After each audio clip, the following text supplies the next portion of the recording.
All right, everyone should have their notes, a pencil, and something hard to write on at this point. I'm going to kind of talk our way through our notes page, and if at any point you need to pause the video to catch up, just hit pause and then you can click play when you are ready to go back. So the first one we're starting with, geometric term, is point. And a point is a definition, or the definition of point is, a point is an exact location in space. So it is just kind of what you think about when you think of the word point. So when we draw it, very plain and simple, it's just a point. And when we write it, it's almost just like giving it a name. So you may see it kind of look like this on some of your pages. Okay, very simple. The next one is a line. And a line is a straight path of points that continues without end in both directions. So obviously we know what a line is, but now that we're kind of in 4th grade now and getting more into it, our lines, kind of like how we do on a number line, have those arrows on the end. And those arrows represent that line goes on forever. So it will not stop.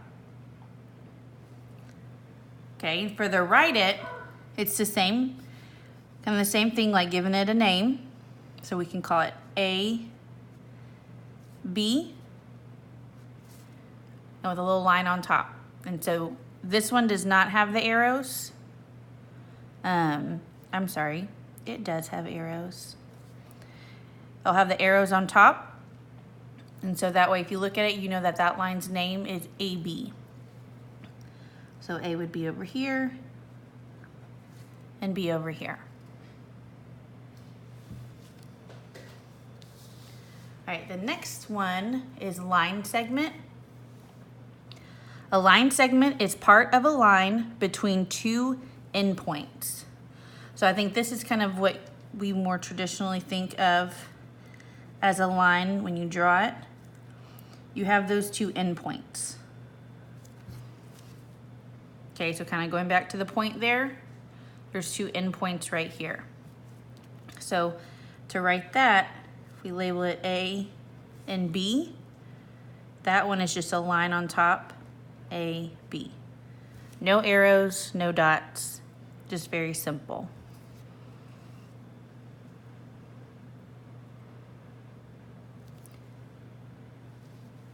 If it could also be written as BA with the line on top, because it could kind of go either way on that. The next one is array. So it's not array thinking like multiplication, A space ray. So array is a part of a line that has one endpoint and continues without end in one direction. So that would be an endpoint and then a line with an arrow. Or it could be an endpoint over here with a line and an arrow going that way. Okay, so for the write it, again, you can have an A and a B, A and a B. But when you see the difference on this one, okay? So for this, if you have A, B, you're going to draw the arrow like this. Okay, so we started with the end point, A, then went to B where the arrow is. For this one, the arrow would be going the opposite way, and then it would be B, A. Okay, I'm going to pause there and I'll make a second video to kind of do the angles. So take this time to kind of catch up on your notes and to ask any questions.